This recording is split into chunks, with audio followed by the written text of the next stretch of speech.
اعوذ باللہ من الشیطان الرجیم بسم اللہ الرحمن الرحیم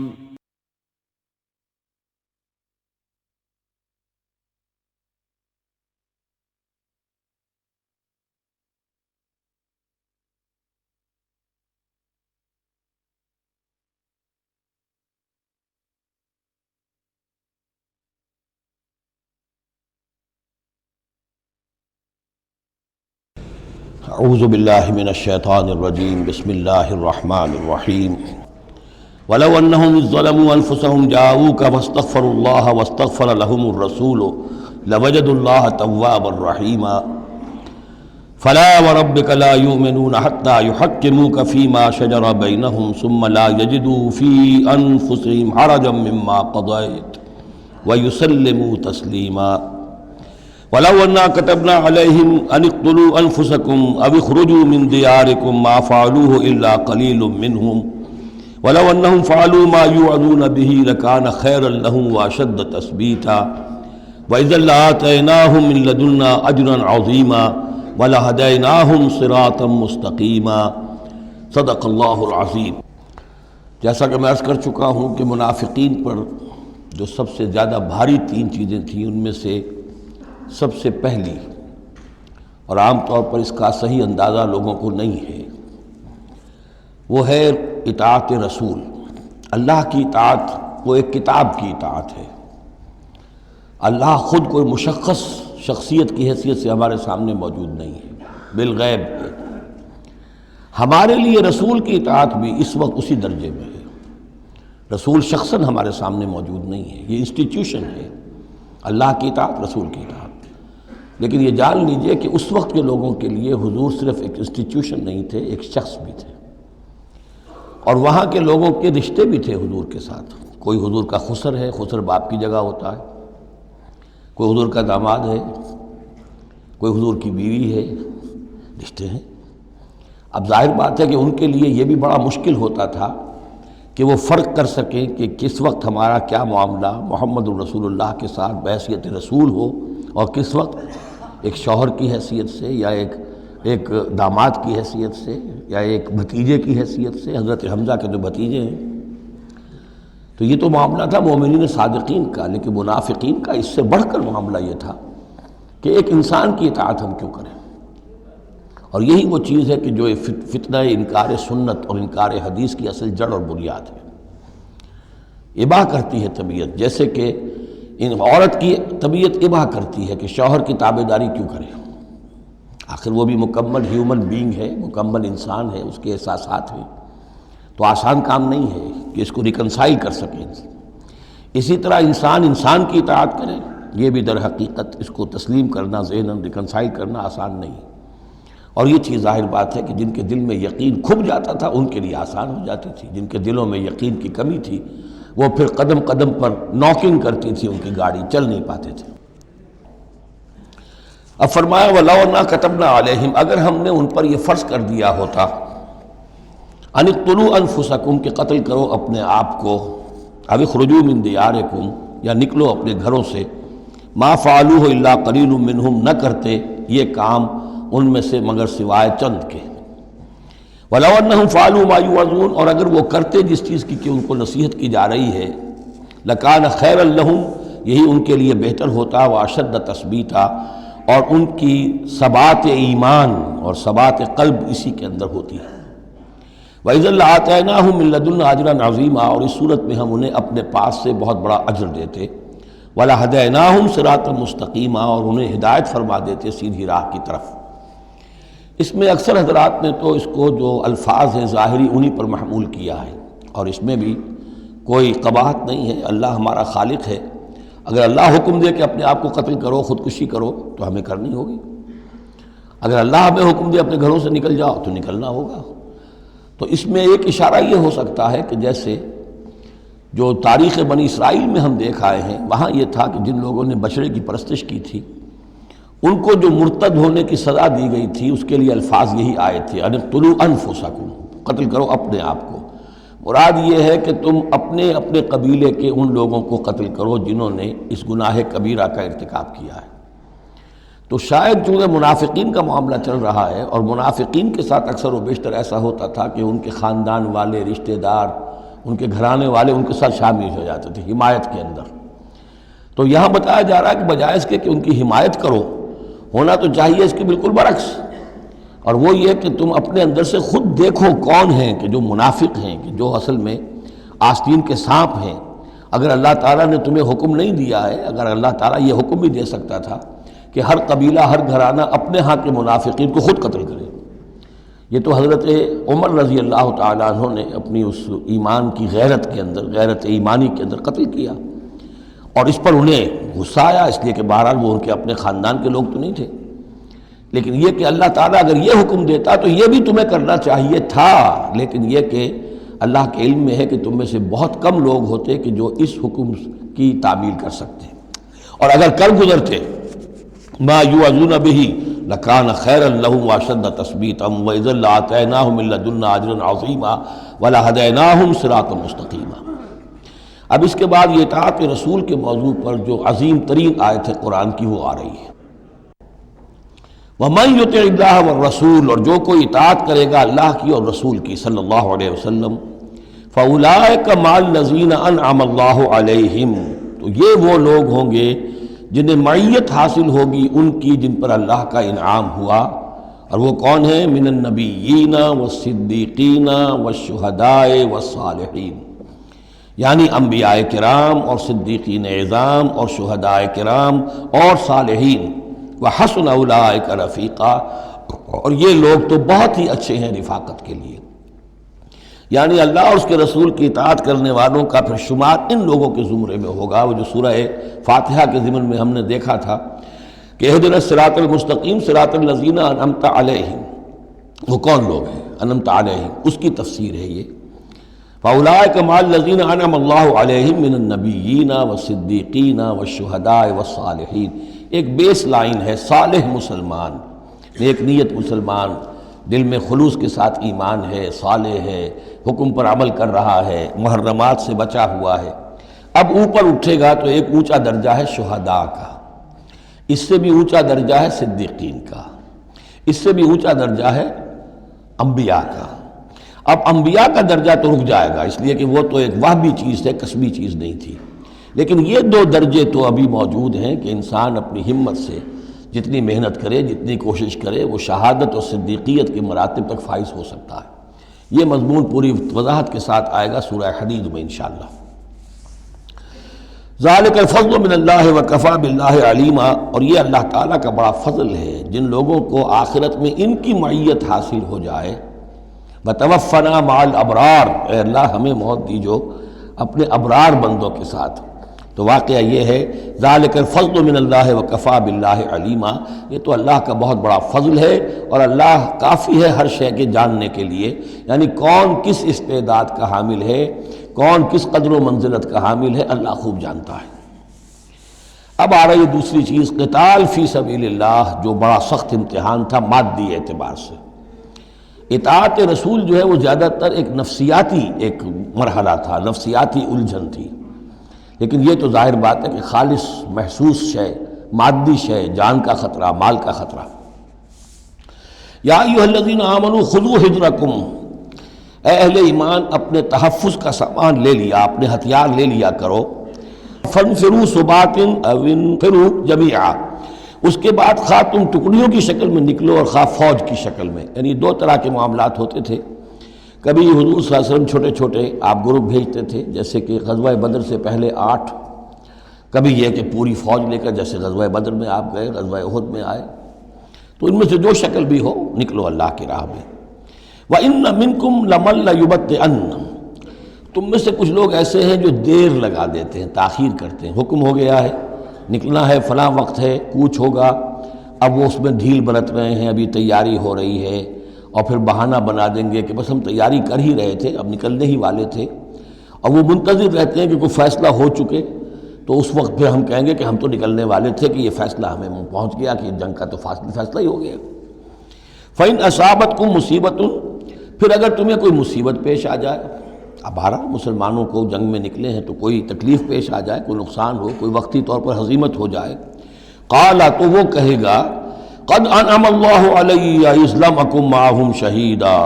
میں تو اللہ نے بڑا انعام کیا، بڑا کرم کیا، جو میں نہیں گیا، میں رہ گیا، میری فلاں جو ضرورت تھی وہ میرے لیے رحمت بن گئی، وہ میرا جو اونٹ گم ہوا تھا اس وقت کہیں وہ اگر میرے پاس موجود ہوتا تو میں بھی وہاں پر خراب ہوتا، یہ تو مجھ پر تو اللہ کا بڑا کرم ہوا ہے کہ میں اس جنگ میں، اس مارکے میں جانے سے بچ گیا۔ وَلَئِنْ أَصَابَكُمْ فَضْلٌ، اور اگر تمہیں کوئی فضل پہنچ جائے اللہ کی طرف سے، فتح ہو جائے اور تم یعنی کامرانی کے ساتھ واپس آؤ اور تم مال غنیمت لے کر آؤ، من اللہ، اللہ کی طرف سے فضل مل جائے، لَيَقُولَنَّ، اس وقت پھر وہ حسرت کے ساتھ کہے گا كَأَن لَّمْ تَكُن بَيْنَكُمْ وَبَيْنَهُ مَوَدَّةٌ، بالکل ایسے جیسے تمہارے اور اس کے درمیان کوئی دوستی اور مروت اور مودت ہے ہی نہیں۔ یا لیتنی کنت معہم فافوز فوزا عظیما، ہائے کاش کہ میں بھی ان کے ساتھ گیا ہوتا تو یہ بڑی کامیابی مجھے بھی حاصل ہو جاتی۔ یہ ان کا کردار ہے جس کا کہ نقشہ کھینچ دیا گیا۔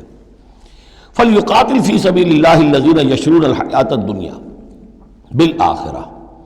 بس جو لوگ دنیا کی زندگی کو آخرت کے عوض فروخت کرنے کے لیے تیار ہیں انہیں لازماً قتال کرنا چاہیے اللہ کی راہ میں۔ فَلْيُقَاتِلْ فِي سَبِيلِ اللَّهِ الَّذِينَ يَشْرُونَ الْحَيَاةَ الدُّنْيَا بِالْآخِرَةِ، جنہوں نے تو یہ طے کر لیا ہے کہ ہم نے آخرت قبول کی، دنیا ہم دیتے ہیں۔ اب ان کے لیے تو پھر کوئی اس میں ہچکچاہٹ نہیں ہونی چاہیے، اگر انہوں نے واقعی یہ سودا اللہ سے کیا ہے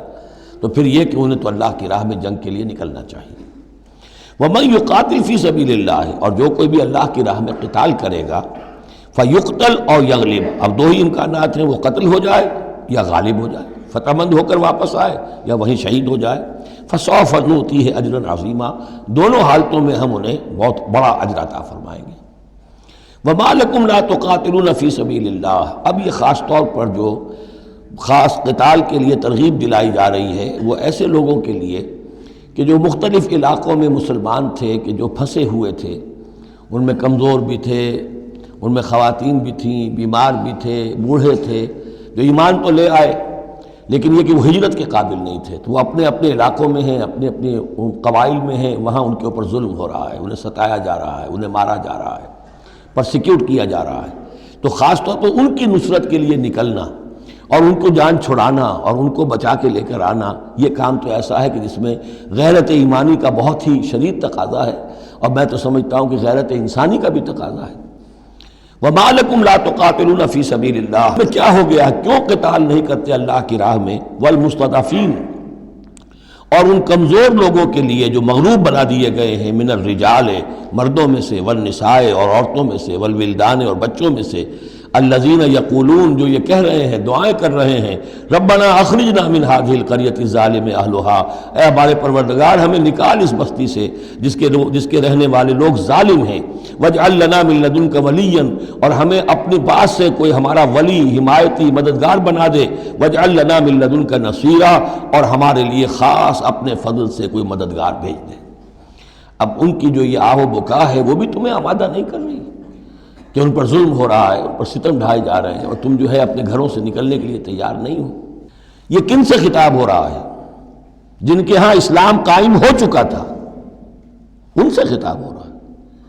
ہم اپنے گھر میں اسلام قائم کر نہیں سکتے، یہاں پر کوئی جد و جہد نہیں کہ اسلام آ جائے، ہمارے ہاں کفر کا نظام چل رہا ہے،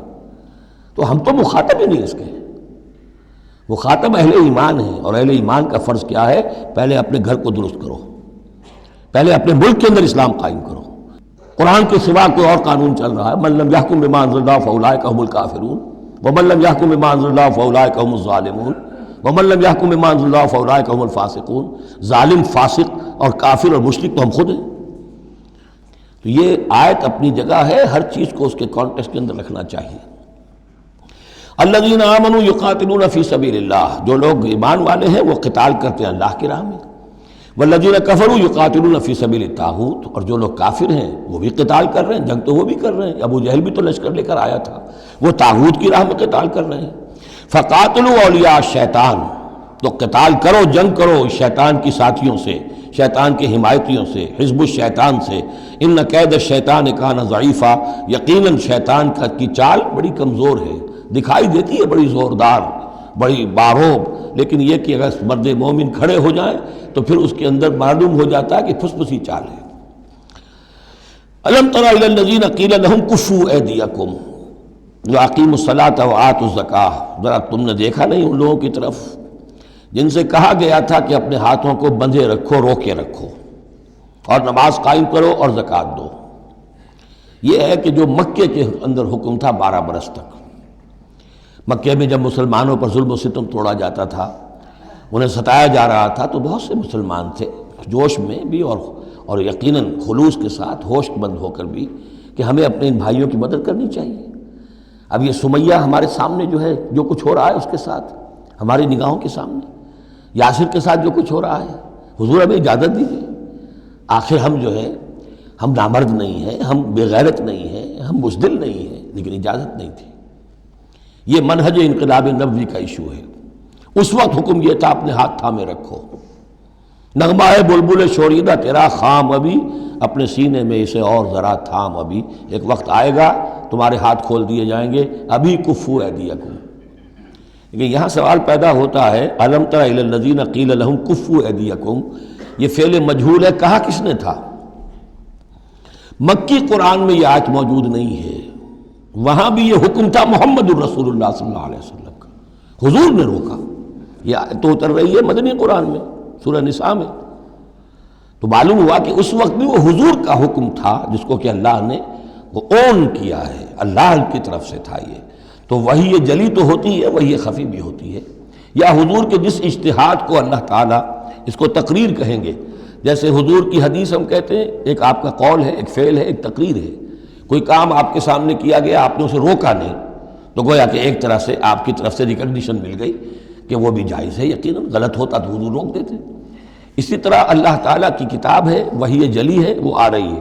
لیکن حضور کا وحی خفی بھی ہے حضور کو جو آ جاتی ہے، اور ایک یہ کہ حضور خود اجتہاد کر رہے ہیں، اس کو اگر اللہ نے روکا نہیں تو وہ گویا اللہ کی تقریر ہو گئی، اور وہ بھی اللہ ہی کی طرف سے ہو گیا، اور وہ بھی گویا کہ اللہ نے اون کر لیا۔ تو اب یہ بھی ہو سکتا ہے کہ وحی خفی کے ذریعے سے اللہ نے مکی دور میں حضور کو یہ حکم دیا ہو کہ جو ہے یہاں نقل ہوا ہے، اور یہ بھی ہو سکتا ہے یہ حضور کا اپنا اجتہاد ہو اور اس کو اللہ تعالیٰ نے قبول کیا ہو۔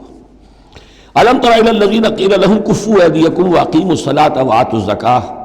اب یہاں محذوف ہے، اس وقت تو کچھ لوگ بڑے زور شور سے کہتے تھے ہمیں اجازت ہونی چاہیے ہم جنگ کریں، لیکن اب کیا حال ہوا؟ فلما کتب علیہم القتال، جب ان پر جنگ فرض کر دی گئی، اذا فریق منہم یخشون الناس کخشیۃ اللہ او اشد خشیہ، تو اب یہ دیکھنے میں آ رہا ہے کہ ان میں سے کچھ لوگ انسانوں سے اس طرح ڈر رہے ہیں جیسے اللہ سے ڈرنا چاہیے، بلکہ اس سے بھی زیادہ ڈر رہے ہیں۔ اب ظاہر بات ہے یہ وہ مکے کے مہاجرین نہیں ہیں، یہ اصل میں وہی منافقین مدینہ جو ہے ان کا حال ہے، لیکن کنٹراسٹ دکھانے کے لیے جو اس دور کی بات تھی اس کے مقابلے میں اس کو لے آیا گیا کہ اصل ایمان تو وہ تھا، اور یہ جو کچھ ہے شکل یہ تو پھر کمزوری ہے اور نفاق کی علامت ہے۔ وَقَالُوا رَبَّنَا لِمَا كَتَبْتَ عَلَيْنَا الْقِتَالَ، اور وہ کہتے ہیں کہ پروردگار یہ ہم پر تو نے کیوں فرض کر دی جنگ، لولا اخرتنا الی اجل قریب، ابھی اے پروردگار کچھ اور عرصے کے لیے، کچھ دیر کے لیے اور کیوں نہ مؤخر کیا اس کو۔ قل متاع الدنیا قلیل، اے نبی کہہ دیجئے دنیا کا ساز و سامان یہ بہت حقیر سی شے ہے، والآخرۃ خیر لمن اتقی، آخرت بہت بہتر ہے اس کے لیے جو تقویٰ کی روش اختیار کرے، ولا تظلمون فتیلا، اور تم پر دھاگا بھر بھی کوئی ظلم نہیں ہوگا، حق تلفی نہیں ہوگی، تمہارے جو بھی اعمال ہیں، انفاق ہے، قتال ہے، جو بھی اللہ کی راہ میں ایثار ہے، بھرپور تمہیں اس کا اجر و ثواب دے دیا جائے گا۔ اینما تکونوا یدرککم الموت، اب ظاہر بات ہے کہ قتال سے جی چرانے میں اصل سبب کیا تھا؟ موت کا خوف، اب اس کو کھولا جا رہا ہے جو ان کے دل کے اندر ہے۔ اینما تکونوا یدرککم الموت، جہاں کہیں بھی ہوگے موت تو تمہیں آ لے گی، پا لے گی۔ وَلَوْ كُنْتُمْ فِي بُرُوجٍ مُشَيَّدَةٍ، خواہ تم بڑے مضبوط فورٹیفائڈ قلعوں کے اندر اپنے آپ کو جا کر محصور کر لو، بروج قلعے کے لیے آتا تھا، مشیدہ بہت مضبوط۔ وَإِن تُصِبْهُمْ حَسَنَةٌ يَقُولُوا هَٰذِهِ مِنْ عِندِ اللَّهِ، ان منافقین کا ایک اور طرز عمل دیکھیے، اگر مسلمانوں کو کوئی اچھی شے مل گئی، کوئی فتح ہو گئی، کوئی اور خیر آ گیا، حضور کی تدبیر کے اچھے نتائج نکل آئے، تو اسے حضور کی طرف منسوب نہیں کرتے تھے. کیا کہتے تھے؟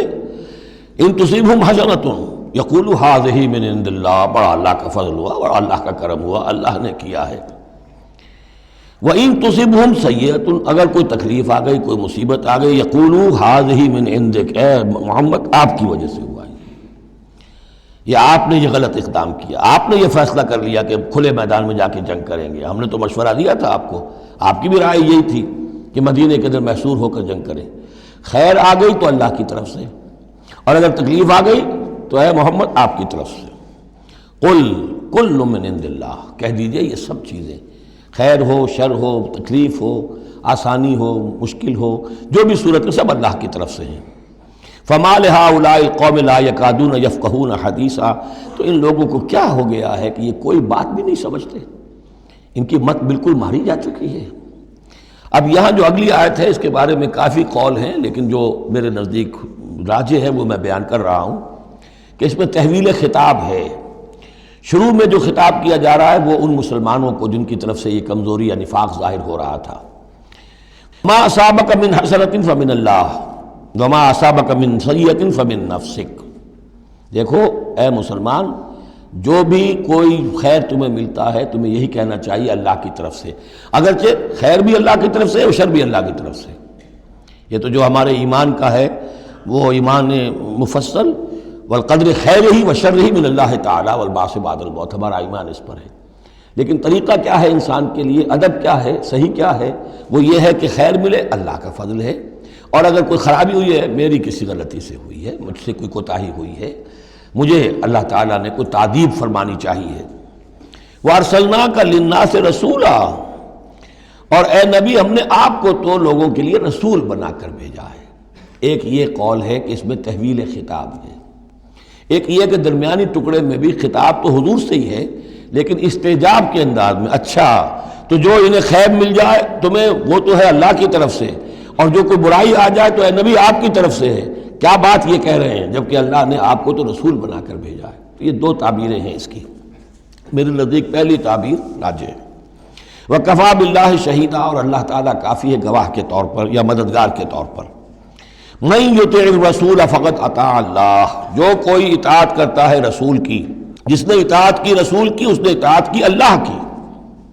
یہ ٹکڑا بہت اہم ہے، اس لیے کہ اس کے ساتھ ہی آپ حدیث اپنے دماغ میں ٹانک لیجئے، اپنے ذہن میں، اس لیے کہ یہ جو کام تھا سارا کا سارا جماعتی زندگی کے تحت ہو رہا تھا. اور اس میں رسول جو ہے صلی اللہ علیہ وسلم وہ جنگ میں ہے تو کمانڈر ان چیف ہے، لیکن کمانڈر ان چیف کے ساتھ دوسرے چھوٹے کمانڈرز بھی تو ہوتے ہیں، میمنہ پر، میسرہ پر، قلب پر، عقب پر، ہراول دستے پر کون ہے. لہذا چین ہے یہ اطاعت کی، سم اطاعت کی، کہ حضور نے فرمایا من اطاعنی فقد اطاع اللہ، وہ تو یہی بات آ گئی، من یطع الرسول فقد اطاع اللہ، من اطاعنی فقد اطاع اللہ ومن عصانی فقد عصى اللہ. جس نے میری اطاعت کی اللہ کی اطاعت کی، جس نے میری نافرمانی کی اللہ کی نافرمانی کی. ومن اطاع امیری فقد اطاعنی، جس نے میرے مقرر کردہ امیر کی اطاعت کی اس نے میری اطاعت کی. ومن عصى امیری فقد عصانی، اور جس نے میرے معین کردہ امیر کی مخالفت کی یا اس کی نافرمانی کی اس نے میری نافرمانی کی. تو یہ چین چلے گی اوپر سے نیچے تک. جو بھی جماعت ہوگی، لشکر ہوں گے، اس میں جو ہے رینکس ہوں گے، اس میں کارڈرز ہوں گے، اسی طریقے سے یہ سم و طاعت جو ہے اس کی ایک زنجیر چلتی چلی جائے گی. ومن تولیٰ فما ارسلناک علیہم حفیظا، اب جو اس سے منہ موڑ دیں، روگردانی کریں، تو اے محمد صلی اللہ علیہ وسلم ہم نے آپ کو ان پر داروغہ بنا کر یا ذمہ دار بنا کر نہیں بھیجا ہے. وہ پھر اپنا معاملہ اللہ کے ہاں جا کر وہ خود اس کا محاسبہ جو ہے فیس کریں گے. وَيَقُولُونَ طَاعَةٌ، اور ان منافقوں کا حال یہ ہے کہ آپ کے سامنے تو کہتے ہیں طاعہ، ٹھیک ہے آپ نے جو فرمایا قبول ہے، ہم اس پر عمل کریں گے. فَإِذَا بَرَزُوا مِنْ عِنْدِكَ، جب آپ کے پاس سے جاتے ہیں، بَيَّتَ طَائِفَةٌ مِّنْهُمْ غَيْرَ الَّذِي تَقُولُ، اور اب ان میں سے ایک گروہ جو ہے وہ جا کر ایسے مشورے آپس میں شروع کر دیتا ہے جو خلاف ہے اس کے جو وہ وہاں کہہ کر گئے ہیں. سامنے تو ہو گئی، بعد میں جا کر جو ہے ریشہ دوانی، سازش.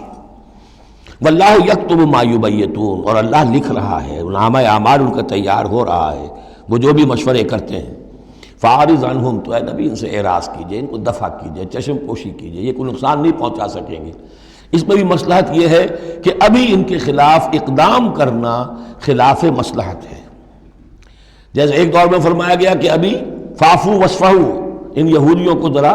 ابھی ان کی شرارتوں پر نکیر نہ کیجئے، جو کہہ رہے ہیں صبر کیجئے، اس لیے کہ ابھی اسی کے اندر مصلحت ہے کہ ابھی یہ محاذ نہ کھولا جائے.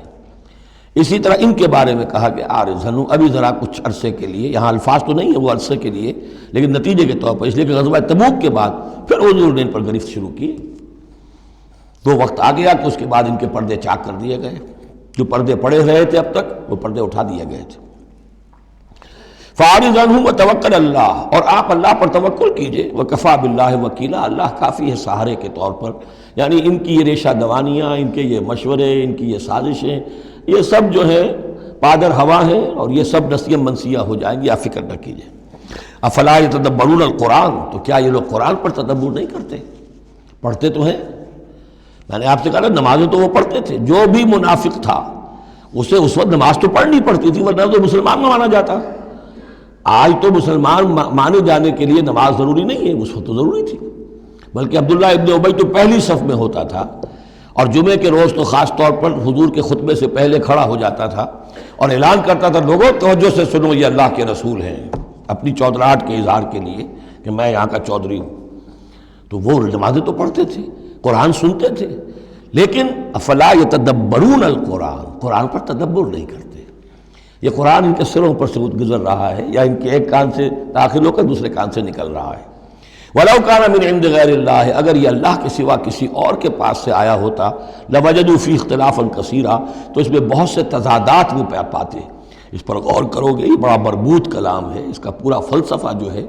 بہت منطقی طور پر مربوط ہے، اس کے اندر کہیں کوئی تضاد نہیں ہے. وَإِذَا جَاءَهُمْ أَمْرٌ مِّنَ الْأَمْنِ، انہی منافقین کا ایک اور روش، جب ان کے پاس کوئی خبر پہنچتی ہے کسی بات کی، من الامن او الخوف، امن کے بارے میں یا خوف کے بارے میں، کہیں سے خبر آ گئی کہ فلاں قبیلہ چڑھائی کرنے کی تیاری کر رہا ہے، حملہ کرے گا، اذاعوا بہ، تو وہ اس کو پھیلا دیتے ہیں،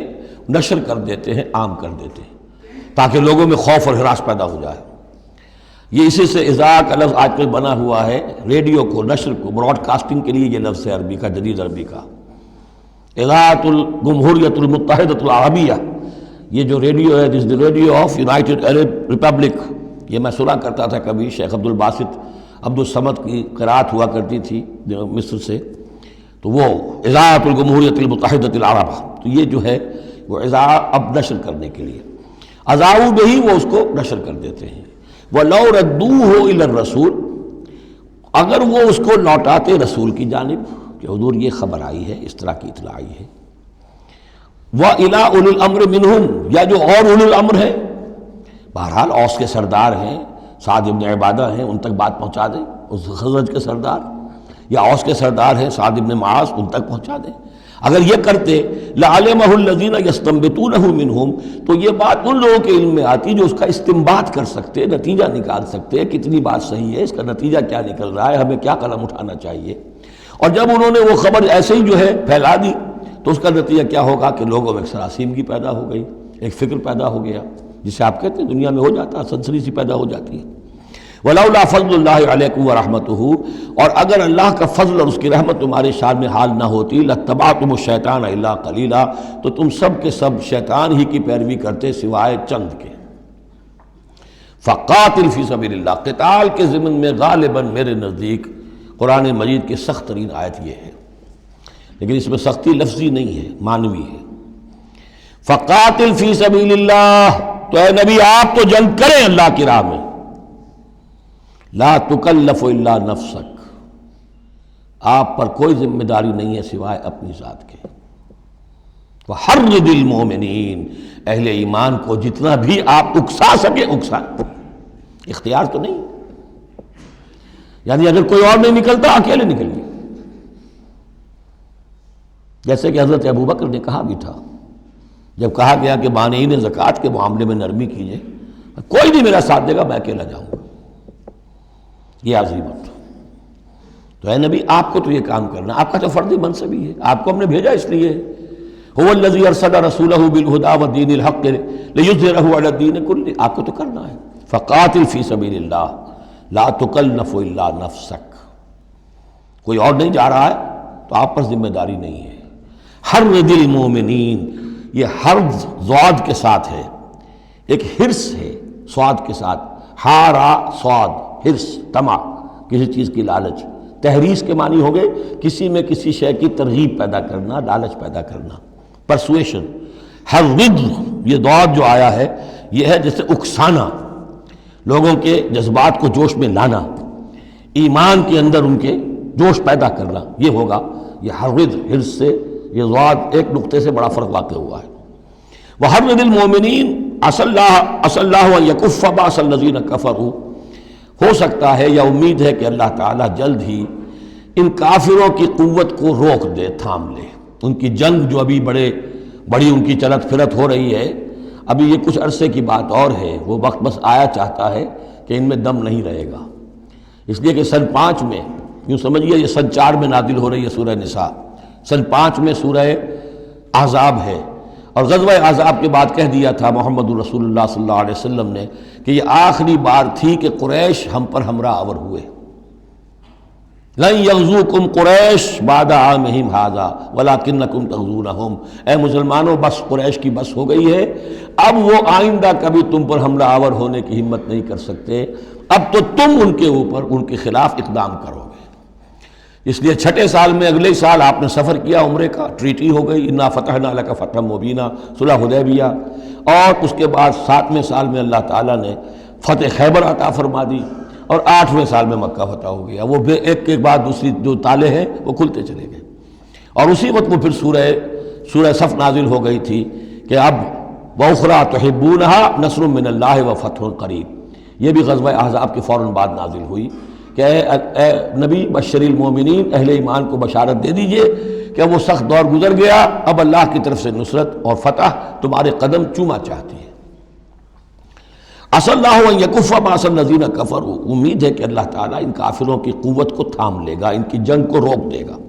واللہ اشد باس واشد تنکیلا، اور یقیناً اللہ تعالیٰ بہت سخت ہے جنگ میں بھی، قوت میں بھی، اور سزا دینے میں بھی، اور سختی اور عقوبت میں بھی۔ اس کے بعد پھر تمدنی چیزیں کچھ آ رہی ہیں، یہ اب پھر مسلمانوں سے خطاب آ رہا ہے۔ یہ منافقین سے 2 باتیں آ چکی، ایک اطاعت رسول جو ان پر شاق گزرتی تھی، اور ایک قتال فی سبیل اللہ جو ان کے لیے بہت بڑا امتحان بن جاتا تھا۔ من یشفع شفاعۃ حسنۃ یکن لہ نصیب منہا، انسانی معاشرے کے اندر سفارش کرنا کسی کے لیے یہ بھی ایک اس کا لازمی سا حصہ ہوتا ہے۔ کوئی شخص ہے، اس کی کوئی احتیاج ہے، آپ جانتے ہیں کہ نیک آدمی ہے، صحیح آدمی ہے، بے روپیہ نہیں ہے، دوسرے شخص کو جانتے ہیں کہ وہ اس کی مدد کر سکتا ہے، آپ جا کر اس کے لیے کہیں کہ اس کی مدد کی جائے، میں اس کو جانتا ہوں، یہ کوئی پروفیشنل بیگر نہیں ہے۔ یا اسی طرح کا معاملہ، کوئی مقدمے کا مسئلہ ہے، آپ کے علم میں کچھ حقائق ایسے ہیں کہ جو فائل کے اوپر جو پولیس نے جو بھی کر رکھی ہے کارروائی، وہ دھوکہ دینے والے ہیں، ڈیسیونگ ہے، تو آپ جاتے ہیں کسی کے پاس اور کہتے ہیں کہ یہ بات یوں ہے، تو یہ کوئی بری بات نہیں ہے۔ اچھائی کے لیے، نیکی کے لیے، بھلائی کے لیے، خیر کے لیے، عدل کے لیے، انصاف کے لیے اگر سفارش کی جائے تو اس میں کوئی حرج نہیں، بلکہ اس سے اللہ تعالیٰ ثواب عطا فرمائے گا۔ من یشفع شفاعۃ حسنۃ، جو کوئی سفارش کرتا ہے اچھی، یکن لہ نصیب منہا، اسے اس میں سے بھی حصہ ملے گا، اس کی نیکی، اس کے اجر و ثواب میں سے اسے حصہ ملے گا۔ ومن یشفع شفاعۃ سیئۃ یکن لہ کفل منہا، اور کسی نے بری سفارش کی، غلط سفارش کی، جھوٹی کی، حقائق کو توڑا مروڑا،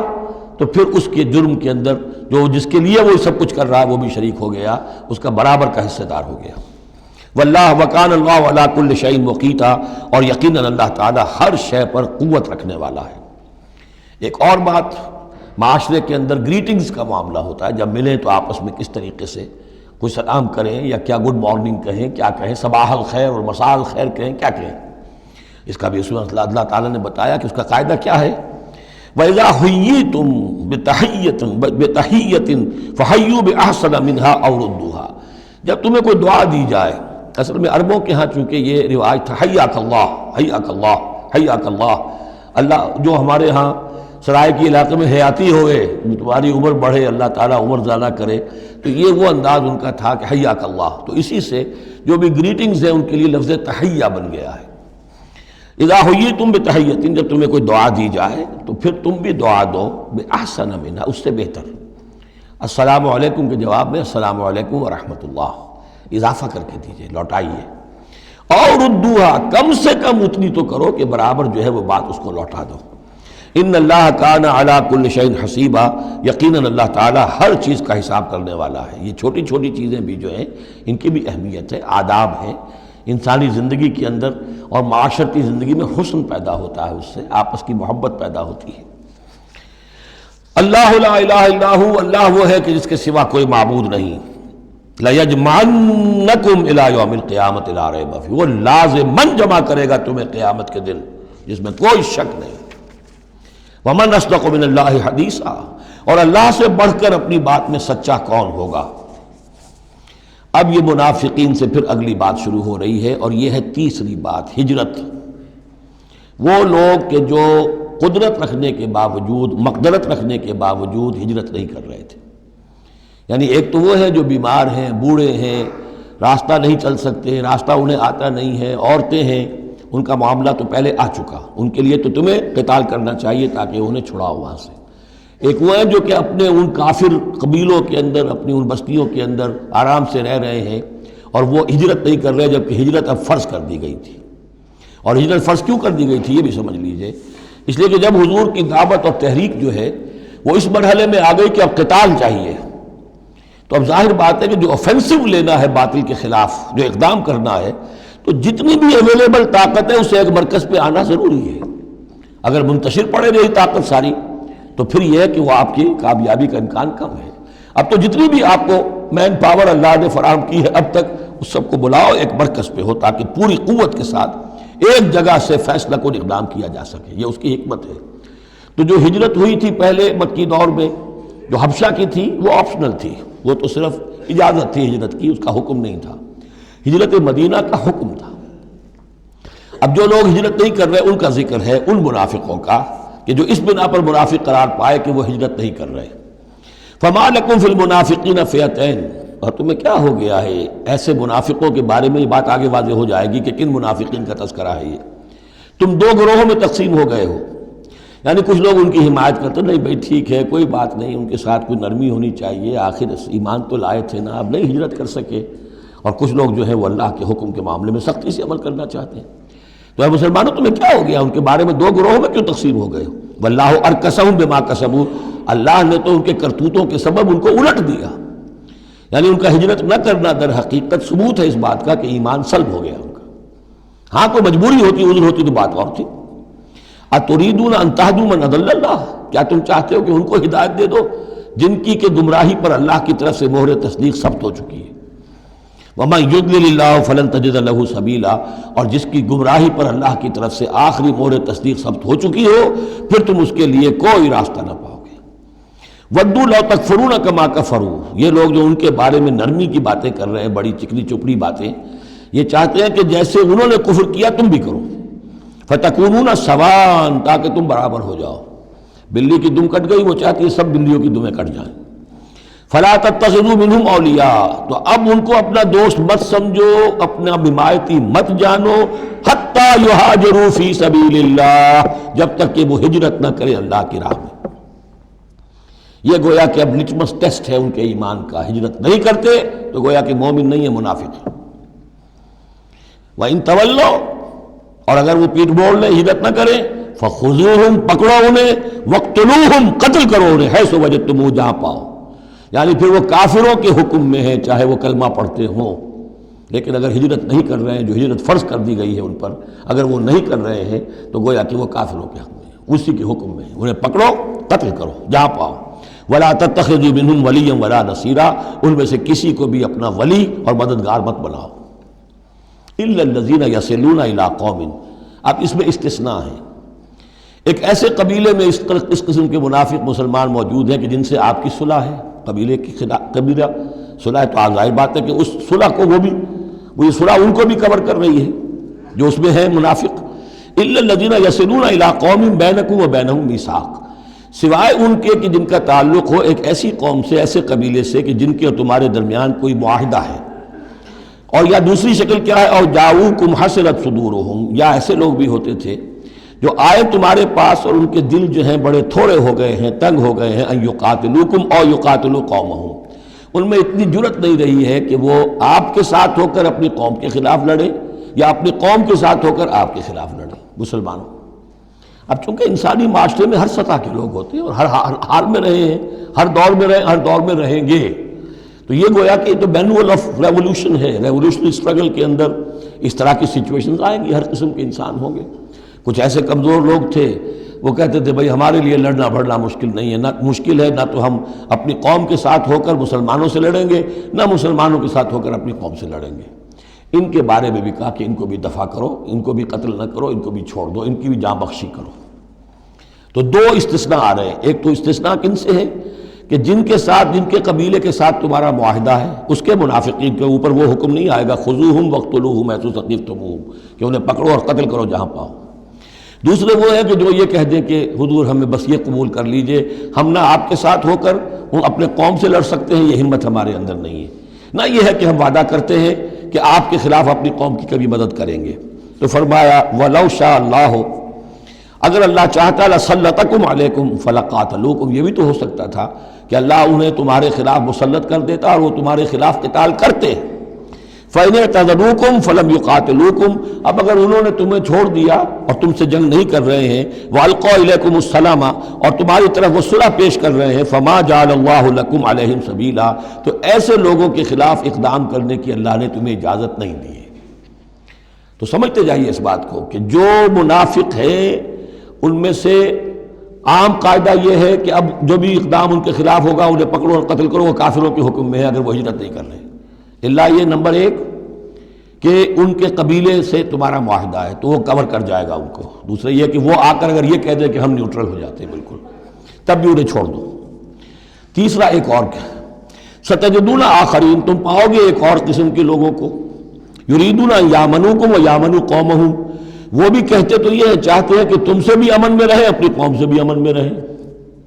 اس میں نہیں آنا چاہتے جھگڑے میں۔ کلما ردوا الی الفتنۃ ارکسوا فیہا، لیکن جب کہیں کوئی آزمائش کا وقت آتا ہے تو وہ اس کے اندر اوندھے ہو جاتے ہیں، جب دیکھتے ہیں کہ ہماری قوم کا پلڑا بھاری ہے تو مسلمانوں کے ساتھ جو ہے وہ جنگ کرنے کے لیے بھی تیار ہو جاتے ہیں کہ اب تو فتح ہماری ہونے والی ہے تو مال غنیمت میں سے ہمیں حصہ مل جائے گا۔ فَإِن لَمْ يَعْتَزِلُوكُمْ، تو ایسے لوگ اگر تم سے علیحدہ نہیں رہتے، باز نہیں رہتے تمہارے خلاف لڑنے سے، وَيُلْقُوا إِلَيْكُمُ السَّلَامَ، اور اگر تمہارے سامنے صلح پیش نہیں کرتے، وَيَكُفُّوا أَيْدِيَهُمْ، اور اپنے ہاتھ نہیں روکتے، فَخُذُوهُمْ، تو پکڑو انہیں، وَاقْتُلُوهُمْ، اور قتل کرو انہیں، حَيْثُ ثَقِفْتُمُوهُمْ، جہاں بھی کہیں پاؤ۔ یعنی اگر غداری انہوں نے کہی ہے، ایک وعدہ کیا تھا اس کے خلاف کیا ہے، تو پھر یہ وہ جو امان تھی وہ ختم ہو گئی۔ وَأُولَٰئِكُمْ جَعَلْنَا لَكُمْ عَلَيْهِمْ سُلْطَانًا مُبِينًا، ایسے لوگوں کے خلاف ہم نے تمہیں سند اور قوت عطا کر دی ہے کہ تم اس کے خلاف کھلا اقدام کر سکتے ہو۔ اب ایک اور معاشرتی مسئلہ آ رہا ہے، کیونکہ یہ جو اب چل رہی تھی، یوں سمجھیے نا کہ پورے عرب کے اندر اب تو بھٹی دہک گئی ہے، جنگیں ہو رہی ہیں، جگہ جگہ ہو رہی ہیں، مارکے ہو رہے ہیں۔ ہمارے پاس تاریخ میں جو لکھے آئے ہیں سیرت میں تو بڑے بڑے مارکے ہیں جن میں کہ حضور شریک رہے، لیکن یہ کہ یہ تو ایک چومکھی سی جنگ تھی جو چل رہی تھی مسلمان۔ اس سے آپ کو اندازہ ہو رہا ہے ان آیات سے کہ اصل سچویشن جو ہے وہاں کی سوشل سچویشن اور ٹرائبل جو ان کا معاشرہ تھا اس میں کیا کیا پرابلمز تھے۔ اب اس میں یہ ہے کہ فرض کیجئے کسی شخص نے کسی مسلمان کو مار دیا، لیکن یہ اس نے کہا کہ میں نے تو مارا نہیں، میرے اتفاق سے میں نے تو تیر چلایا تھا کسی جانور پر، کسی ہرن پر لگ گیا، اس کو ہو سکتا ہے، یہ ممکن ہے۔ تو اب کسی مسلمان کو قتل کرنا دو طرح کا ہے، قتل خطا اور قتل عمد، اس کا کیا حکم ہے؟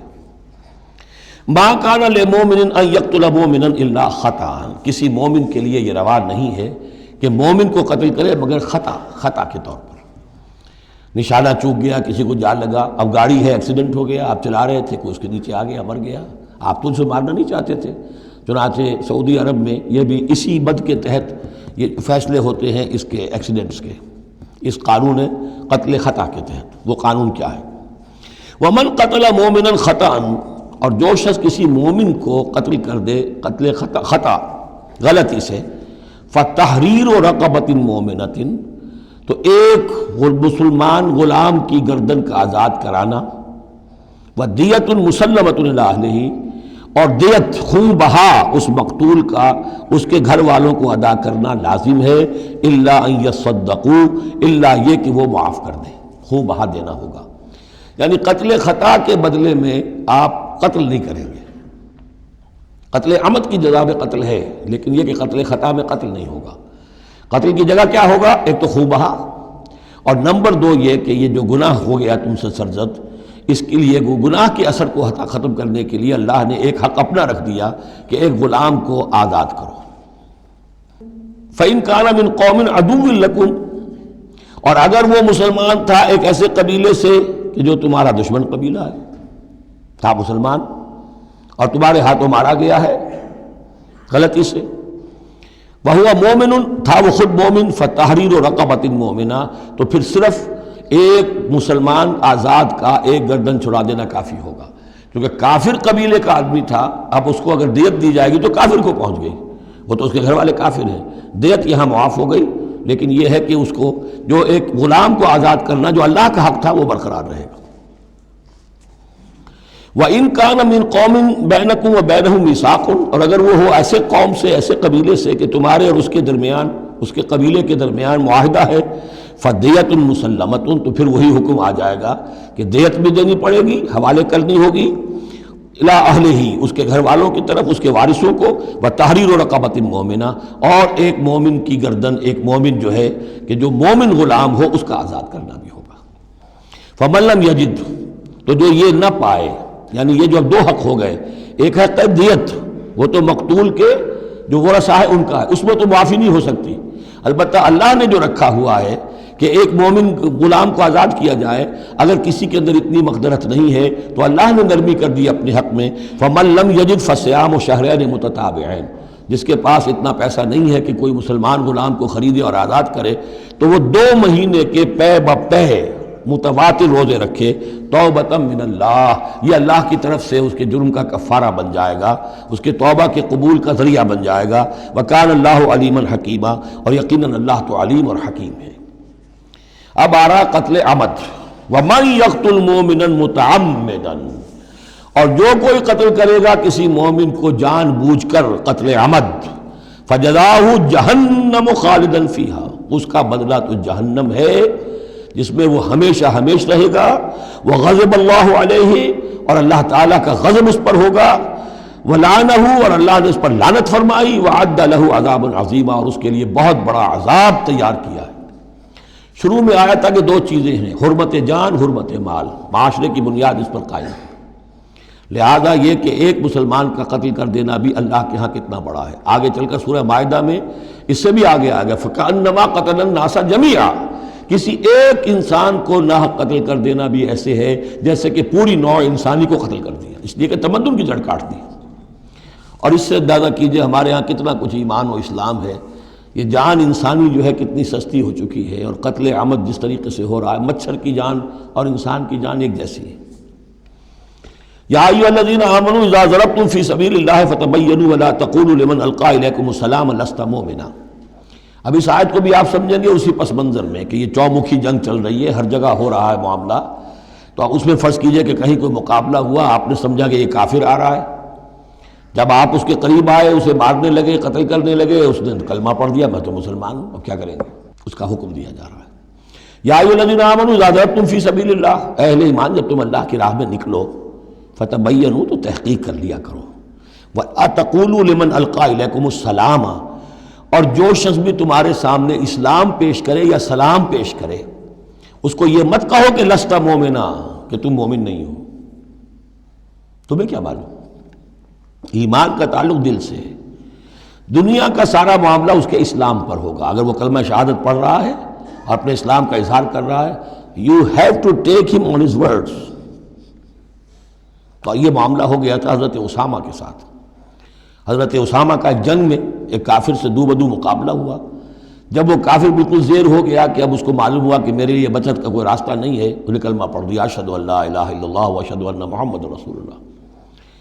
حضرت اسامہ نے وہی سمجھا جو کوئی بھی شخص سمجھتا کہ اس نے جان بچانے کے لیے ہیلہ کیا ہے، بہانہ کیا ہے، اپنی تلوار نہیں روکی، قتل کر دیا، لیکن دل میں خلش رہی۔ پھر آپ کے خود انہوں نے کہا یا حضور تک اطلاع پہنچی تو حضور ناراض ہوئے،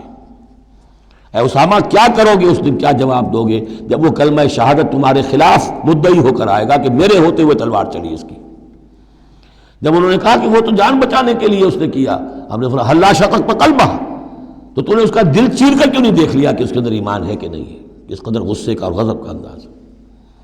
وہی بات کہی جا رہی ہے۔ یا ایھا الذین آمنوا اذا ضربتم فی سبیل اللہ فتبینوا ولا تقولوا لمن القی الیکم السلام لست مؤمنا تبتغون عرض الحیات الدنیا۔ دیکھو تم دنیا کا سامان چاہتے ہو کہ اس کے پاس کوئی مال ہے، ہم اسے کافر قرار دیں، قتل کریں، مال غنیمت لے لیں گے۔ فعند اللہ مغانم کثیرہ، دل تھوڑا نہ کرو، اللہ کے ہاں بڑی غنیمتیں تمہارے لیے ہیں، تمہارے لیے بڑی بڑی مملکتوں کی غنیمتیں آنے والی ہیں، ان چھوٹی چھوٹی چیزوں کا اور اس کے اوپر اتنی حدود اللہ جو ہے اس سے آزادی نہ برتو۔ کذالک کنتم من قبل، دیکھو تم خود بھی تو پہلے ایسے ہی تھے، آخر ایک دور تم پر بھی تو گزرا ہے، تم سب بھی تو نو مسلم ہی ہو، ایک وقت میں تو تم میں سے ہر شخص کافر ہی تھا نا، مشرک تھا۔ کذالک کنتم من قبل، تو اتنی سمجھ لینا اللہ نے آپ کو توفیق دے دی، اللہ نے کلمہ شہادت آپ کو عطا کر دیا، رسول کی دعوت و تبلیغ سے جو ہے بہرہ مند ہونے کی توفیق دے دی، اللہ کا انعام مانو، لیکن یہ کہ اس طریقے سے لوگوں کے اس معاملے میں اتنی سخت روش اختیار نہ کرو۔ فمن اللہ علیکم، تو اللہ تعالیٰ نے تم پر بڑا احسان فرمایا ہے، فتبینوا، تو دیکھو تحقیق کر لیا کرو، ان اللہ کان بما تعملون خبیرا، اور جو کچھ تم کر رہے ہو اللہ اس سے باخبر ہے۔ لا يستوي القاعدون من المؤمنین غیر اولی الضرر والمجاہدون فی سبیل اللہ باموالہم وانفسہم۔ اس آیہ مبارکہ میں جہاد کا لفظ بمعنی قتال ہے، جہاں تک جہاد کا تعلق ہے وہ تو مومن ہر وقت کر رہا ہے، دعوت و تبلیغ بھی جہاد ہے، اپنے نفس کے خلاف بھی جہاد ہے، المجاہد من جاہد نفسہ، بلکہ پوچھا گیا ای الجہاد افضل یا رسول اللہ، آپ نے فرمایا ان تجاہد نفسک فی طاعت اللہ، اپنے نفس کے خلاف جہاد کرو، اسے اللہ کا مطیع بناؤ، یہ بھی جہاد ہے۔ تو جہاد کے بہت سے گوشے ہیں، لیکن قتال آخری منزل قتال ہے، اور یہ بھی ان تین جوڑوں میں سے ہے کہ جو ایک دوسرے کی جگہ پر الفاظ آ جاتے ہیں، مومن و مسلم، نبی اور رسول، جہاد اور قتال۔ لا یستوی القاعدون من المؤمنین، برابر نہیں ہے اہل ایمان میں سے بیٹھ رہنے والے، یعنی جو کہ قتال فی سبیل اللہ کے لیے نہیں نکلتے، غیر اولی الضرر، جبکہ ان کو کوئی عذر نہیں ہے۔ اگر کوئی اندھا ہے اور وہ نہیں نکل رہا، کوئی حرج نہیں، کوئی لنگڑا ہے چل نہیں سکتا ہے وہ نہیں نکلتا، کوئی حرج نہیں، یہ بعد میں آ جائے گا۔ لیکن جن کو کوئی ایسا عذر نہیں ہے پھر وہ بیٹھے رہیں، اور یہ بھی نوٹ کر لیجئے کہ نفیر عام پہلی مرتبہ ہوئی ہے صرف غزوہ تبوک میں سن 9 ہجری میں جا کر، اس سے پہلے پرسویشن تھی، نکلو اللہ کی راہ میں، نکلو اللہ کی راہ میں، نکلو اللہ کی راہ میں، لازم ہر ایک کے لیے نہیں تھا۔ قتال فی سبیل اللہ آپشنل تھا، لہذا اس کے اوپر کسی سے نکیر بھی نہیں ہوتی تھی، نہیں گیا کوئی، نہیں گیا ٹھیک ہے۔ لیکن پھر یہ کہ جو غزوہ تبوک میں نہیں گئے ان سے ایکسپلینیشن کال کی گئی، ان کو سزائیں بھی دی گئیں وغیرہ وغیرہ۔ تو اب چونکہ آپشنل تھا لہذا وہاں پر یہ تو نہیں کہا جا سکتا تھا کہ اب ان کو پکڑو اور ان کو سزا دو، لیکن یہ بتایا جا رہا ہے، اس لیے حرض المومنین کا لفظ آیا تھا کہ آپ پوری طرح اکسائیے، ان کو آمادہ کیجئے، لیکن ظاہر بات ہے کہ یہ اس میں ابھی آپشن ہے۔ لیکن برابر نہیں ہے وہ لوگ جو بیٹھ رہے ہیں اور جنہیں کوئی عذر نہیں، والمجاہدون فی سبیل اللہ باموالہم وانفسہم، اور وہ لوگ جو اللہ کی راہ میں جہاد کے لیے، قتال کے لیے نکلے ہیں اپنی جانوں اور مال کے ساتھ۔ فضل اللہ المجاہدین باموالہم وانفسہم علی القاعدین درجہ، اللہ نے فضیلت دی ہے مجاہدین کو جو اپنے مال اور جان سے جہاد کرنے والے ہیں، بیٹھ رہنے والوں پر ایک بہت بڑا درجہ، درجتاً یہ جو تنکیر آئی ہے برائے تفخیم ہے، بہت بڑا درجہ۔ وَكُلًّا وَعَدَ اللَّهُ الْحُسْنَىٰ، اور چونکہ یہ فرض نہیں، نفیر عام نہیں، لہذا فرمایا گیا سب کے لیے اللہ کی طرف سے اچھا وعدہ ہے۔ جو نہیں نکلا چونکہ ابھی وہ فرض ہے نہیں، لازم کیا نہیں گیا ہے، تو ان کے لیے بھی اللہ تعالیٰ کی طرف سے، اگر انہوں نے اتنی ہمت نہیں کی ہے، وہ کمتر مقام پر قانے ہو گئے تو ٹھیک ہے، لیکن اللہ تعالیٰ کی طرف سے ان کے اوپر کوئی گرفت نہیں ہوگی۔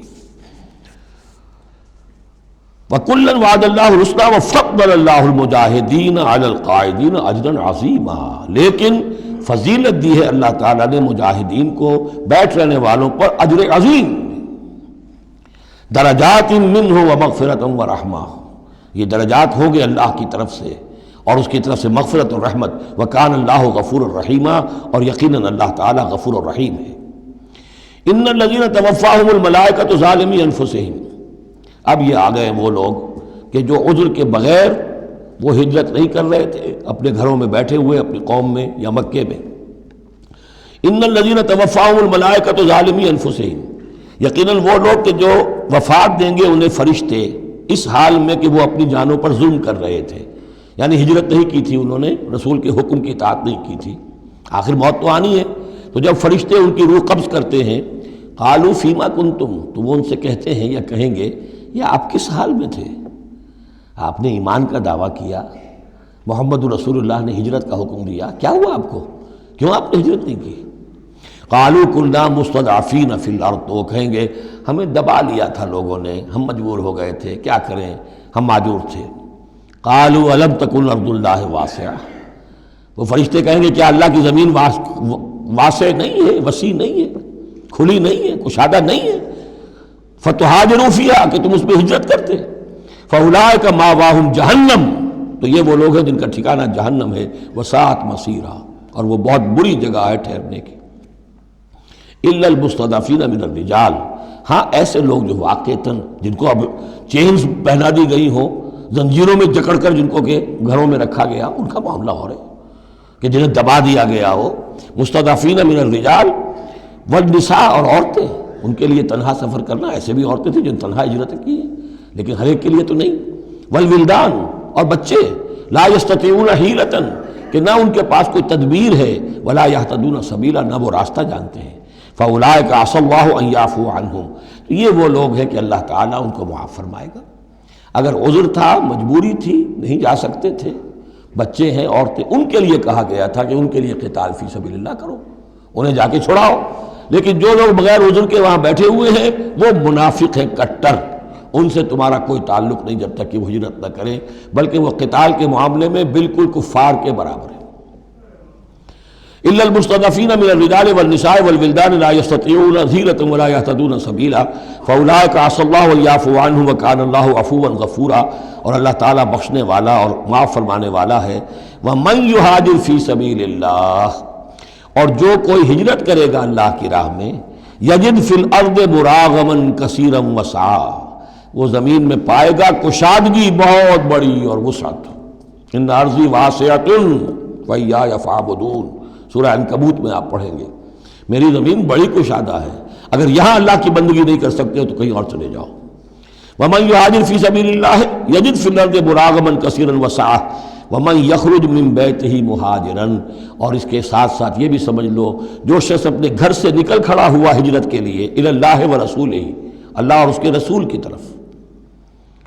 دولت کے لیے نہیں۔ یہ حدیث نبوی جو ہے کہ ایک شخص وہ ہے جو ہجرت کرتا ہے کسی عورت سے نکاح کے لیے، ایک شخص وہ ہے جو دولت کے لیے کرتا ہے، وہ نہیں۔ فہجرتہم الی ما ہاجر الیہ، اس کی ہجرت اس میں شمار ہوگی۔ جس نے اللہ اور اس کے رسول کی طرف ہجرت کی خلوص نیت کے ساتھ، گھر سے نکل کھڑا ہوا، ثم یدرکہ الموت، پھر اسے موت نے آ لیا، وہ نہیں پہنچ سکا مدینہ منورہ، حضور کے قدموں تک رسائی نہیں ہو سکی، بمصطفیٰ برسا خویش راہ کے دی ہم اوست، اس تک نہیں ہو سکا، فقد وقع اجرہ علی اللہ، تو اس کا اجر اللہ کے ذمے ثابت ہو گیا۔ یعنی وہ نیت کر کے نکل آیا خلوص نیت کے ساتھ، اللہ اور اس کے رسول کے حکم سمجھ کر وہ نکل آیا ہے، دارالہجرت تک نہیں پہنچ پایا، درمیانی میں کہیں اس کی موت واقع ہو گئی، فقد وقع اجرہ علی اللہ، اللہ کے ذمے اس کا اجر جو ہے وہ اللہ کے ذمے ثابت ہے۔ وکان اللہ غفور الرحیم، اور یقیناً اللہ تعالیٰ غفور ہے، بخشنے والا، اور رحیم ہے، رحم فرمانے والا۔ بارک اللہ لی ولکم فی القرآن العظیم ونفعنی وإیاکم بالآیات والذکر الحکیم۔